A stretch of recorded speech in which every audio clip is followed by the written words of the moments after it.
नमस्कार, माझं नाव हर्षद नेरे, योगा थेरपिस्ट. गेली 15 वर्ष मी योग क्षेत्रात कार्यरत आहे. तसेच सध्या मी मुंबई योगा असोसिएशन मध्ये जॉईंट सेक्रेटरी म्हणून काम बघतोय.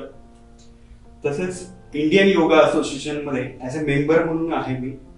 आज मी तुम्हाला जे आसन सांगणार आहे ते आसन एकतर वेट लॉस साठी पण ते चांगलं आहे, किंवा तुम्ही असं म्हणाल की स्ट्रेचिंग उंची वाढवण्यासाठी पण चांगलं आहे, डायबिटीस साठी पण चांगलं आहे. म्हणजे सगळ्या हे आसन खूप चांगलं आहे. याला म्हणतात राजकपोत आसन.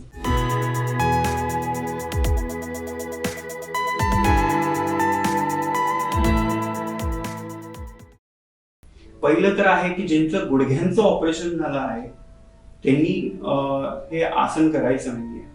कारण की याच्यामध्ये काय होतं की गुडघा वाकला जातो आणि पाठीमागे आपल्याला स्ट्रेच मिळत असतो. सो त्याच्यासाठी तुम्हाला सुरुवातीला गुडघे बेंड करावे लागतात आणि मग ते प्रेशर येऊ शकतं. म्हणून ज्यांचं ऑपरेशन झालेलं आहे त्यांनी नाही करायचं. दुसरी गोष्ट म्हणजे त्यांनी कोणी करायचं नाही की ज्यांचं हर्नियाचं ऑपरेशन झालेलं आहे त्यांनी नाही करू शकत. कारण की याच्यामध्ये थोडंसं पुढे वाकलं जातं, तो पोटावर प्रेशर येऊ शकतं, तर तो नाही करायचं. हा, पण ज्यांना डायबिटीज आहे त्यांनी हे करू शकतो आणि थोडीशी बॉडी फ्लेक्झिबल आहे त्यांनीही करू शकतात. आणि जे नवीन आहेत, ज्यांना पहिले कधी आसनं केलेलं नाही तेही करू शकतात. त्याचा बेसिक्स पण मी दाखवतो आणि ऍडव्हान्स लेवल पण दाखवतो. सो आता आपण करायला घेऊया राजकपोत आसन. सुरुवातीला मी कॅट पोस्चर मध्ये आलोय. यामध्ये मी काय केलंय की उजवा पायाचा गुडघा अशा पद्धतीने मी पुढे घेतलेला आहे आणि पाठीमागचा पाय असा स्ट्रेच केलेला आहे.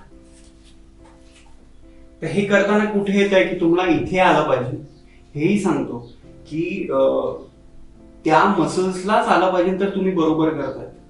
मग एकतर पोझिशन तरी चुकते किंवा ब्रीदिंग टेक्निक तरी चुकतं. तर तुम्हाला पहिल्यांदाच सांगून ठेवतो, तुम्हाला इनर थाईजला आला पाहिजे आणि जो पाय स्ट्रेट केलेला आहे त्या ठिकाणी आला पाहिजे. तर याच्यामध्ये काय करायचं की पाठीमागचा पाय असा स्ट्रेच करायचा कम्प्लीट. बरेच जण काय करतात की आसन करतात पण अशा पद्धतीने पुढे पुढे अशा पद्धतीने करतात. तर हे चुकीचं आहे. तर तुम्हाला हात असे याच्या जवळच ठेवायचे आणि प्रयत्न करायचे की सरळ व्हायचा, हळूहळू प्रयत्न करायचा अशा पद्धतीने.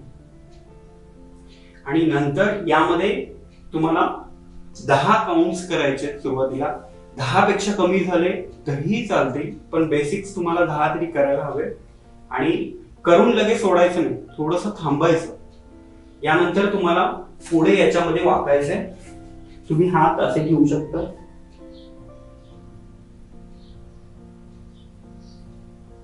याने काय होतंय की तुम्हाला पोटावर पण प्रेशर येतंय, तुमच्या पॅनक्रियास पण तुम्हाला प्रेशर दाबलं जात आहे. सो हे डायबिटीस साठी पण चांगलं आहे, हिप साठी पण चांगलं आहे, थाईज मसल्सला पण चांगलं आहे, हॅमस्ट्रिंग मसल्सला पण येत आहे याच्यामध्ये. ओके, सो हे असं राजकपोत आसन आहे. तर मी परत एकदा ह्या बाजूने दाखवतो तुम्हाला पोझिशन कशा पद्धतीने घेतलंय. बरेच जण काय करतात की आसन बघतात पण चुकी कुठे होते की हा पाय असं घेतात आणि मग करतात. बरं, हा जर का तुम्ही बाहेरच काढला नाही तर तुम्हाला स्ट्रेच येणारच नाही. सो म्हणून आपण काय करूया की याला आधी अशा पद्धतीने बाहेर काढायचं. बाहेर काढल्यामुळे काय होतं की इथे जो गॅप असतो तो कमी होणार आणि मग असं. अजूनही काही जण काय करतात की याच्यात अशा पद्धतीने बसतात. तर हे पण हे चुकीचं आहे. बसायचं नाहीये याच्यामध्ये.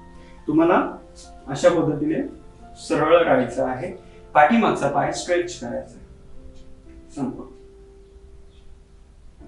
अजून तुम्ही जर का थायरॉइड साठी पण करत असाल तर हे पण चांगलं. ह्याच्यामध्ये काय करायचं आहे की फक्त तुम्हाला वरती बघायचं. तर हे थायरॉइड साठी पण होतं, कारण की ती ताणली जाते थायरॉइड ग्रंथी. परत तुम्ही इथे फ्रंट थाईज वर पण तुम्हाला स्ट्रेच येतोय. ओके, हिप्स साठी पण येतोय. सो हे आसन वेट लॉस साठी पण चांगलं आहे, काही डिसीज वरती पण खूप उपयुक्त आहे. याला म्हणतात राजकपोत आसन.